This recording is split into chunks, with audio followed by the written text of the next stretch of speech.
আসসালামু আলাইকুম। সবাই কেমন আছেন? আশা করছি আপনারা সবাই অনেক ভালো আছেন। আলহামদুলিল্লাহ আমিও অনেক ভালো আছি। তো আজকের ভিডিওটা একটু লং হতে যাচ্ছে, কেননা আজকে আমি আপনাদের সঙ্গে আমার ভ্যানিটি ব্যাগ ট্যুর দিব।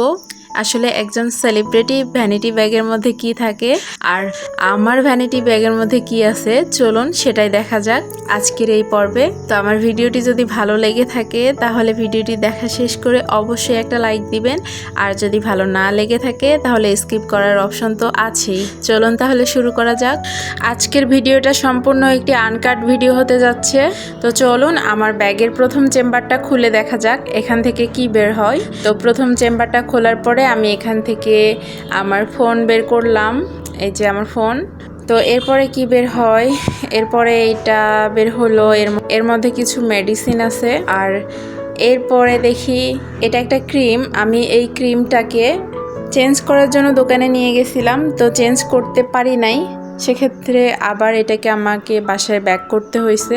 তো দেখা যাক এখন কি আসে। একজন সেলিব্রিটির ব্যাগ থেকে কত কিছু বের হয়, makeup box, eyeliner, eyeshadow, eyebrow, lipstick, perfume. আর আমার ব্যাগ থেকে কি বের হয়, এই যে একটা কটন বারের প্যাকেট বের হয়েছে। আমি কিন্তু আপনাদের সাথে কোনো লুকাছাপা করতেছি না, যা বের হচ্ছে আমি তাই দেখাচ্ছি। তো এরপরে এই যে আর দুইটা জিনিস বের হয়েছে, এখানে আছে শ্যাম্পু আর একটা মেহেদি। তো আমি পাতা শ্যাম্পু ইউজ করি, সেজন্য আমি ডর্জন সহ পাতা নিয়ে এসেছি। আর এখানে একটা মেহেদি আছে, কাভেরি মেহেদি। কাভেরি মেহেদিটার কিন্তু অনেক সুন্দর রং হয়, দেওয়ার একদিন পরে আপনারা ট্রাই করতে পারেন। তো আমার এই চেম্বারটার ভেতরে আর কিচ্ছু নেই, এই চেম্বারটা আমি লক করে দিলাম। তো এবার সেকেন্ড চেম্বারটা খুলে দেখি। এই যে দেখেন, বুঝতেই পারতেছেন জাদুর বাক্স বের হবে আমার ভ্যানিটি ব্যাগ থেকে। তো এখানে একটা আড়ঙের ঘি আছে, তো এই ঘিটা আমি নিয়েছিলাম স্বপ্ন সুপার শপ থেকে। তো আমি আপনাদেরকে পরে ডিটেলসে বলবো আসলে আমার ভ্যানিটি ব্যাগের মধ্যে এই সব জিনিসগুলো কেন এসেছে। এরপরে দেখেন আমার ব্যাগ থেকে নুডলসের প্যাকেট বের হচ্ছে। তো কারো ব্যাগ থেকে কি নুডলসের প্যাকেট বের হয়? কিন্তু না, আমার ভ্যানিটি ব্যাগ থেকে নুডলসের প্যাকেটও বের হয়, এটাই স্বাভাবিক আমার কাছে। তো এখন কি বের হয়, একটা চিয়া সিডের কৌটা। আর এই যে এখানে আছে একটা খাবার সোডা, হাইকো খাবার সোডা এটা। এই যে এখানে আরও শ্যাম্পু আছে, এটা হচ্ছে ক্লিনিক প্লাসের এগ প্রোটিন শ্যাম্পুটা। তো এটাও আমি চেঞ্জ করার জন্য নিয়ে গেছিলাম, বাট চেঞ্জ করা হয়নি। আর সাথে একটা হচ্ছে কলম বের হয়েছে। আর এই যে এটা হচ্ছে আসল জিনিস, যেটাতে আমার বাজার লিস্ট ছিল। তো এখন এই যে ছোট্ট চেম্বারটা থেকে কি বের হয় দেখা যাক। আমার ছোট্ট চেম্বারটা থেকে অনেকগুলো টাকা পয়সা বের হয়েছে, এখানে 500 টাকা আছে।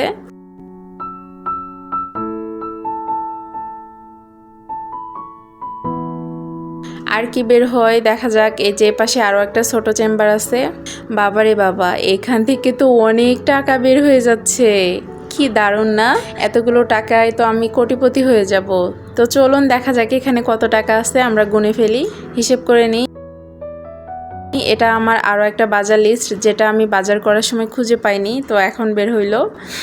এখানে 500 টাকা নোট আছে একটা, দুইটা, তারপরে আছে একটা 100 টাকা নোট, এরপরে আছে একটা 50 টাকা নোট।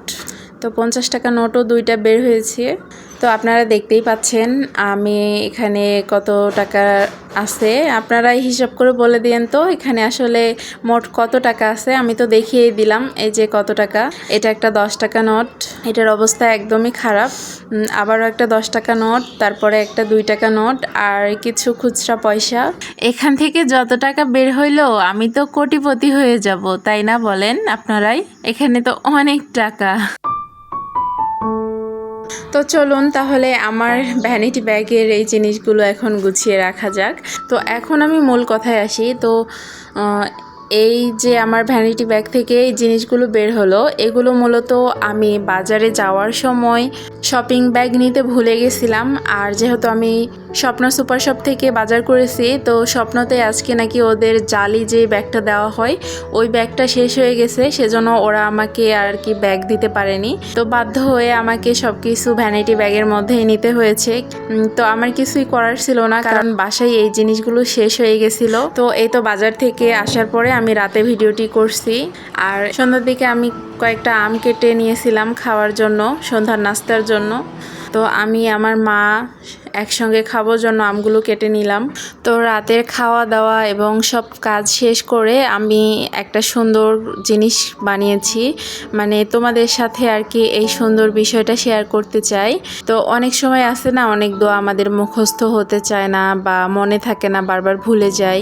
তো সেজন্য আমি এই যে এখানে একটা দোয়া লিখে নিচ্ছিলাম খাতার মধ্যে, যেটা আমি আমার ঘরের একটা স্পেসিফিক জায়গায় লাগিয়ে রাখবো, মানে আর কি দেয়ালে লাগিয়ে রাখবো, যাতে এটা আমার বারবার চোখে পড়ে আর বারবার এটা আমার পড়া হয়।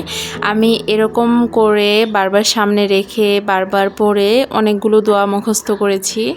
তো আশা করি এই টিপসটা হয়তো তোমাদের উপকারে আসতে পারে।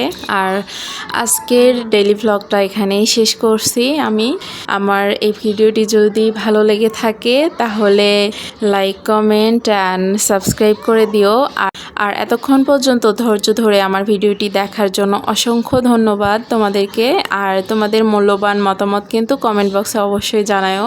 সবাই ভালো থেকো, সুস্থ থেকো এবং আমাদের জন্য দোয়া করো। আল্লাহ হাফেজ। পরবর্তীতে কোনো এক ভিডিওতে তোমাদের সাথে দেখা হবে ইনশাল্লাহ।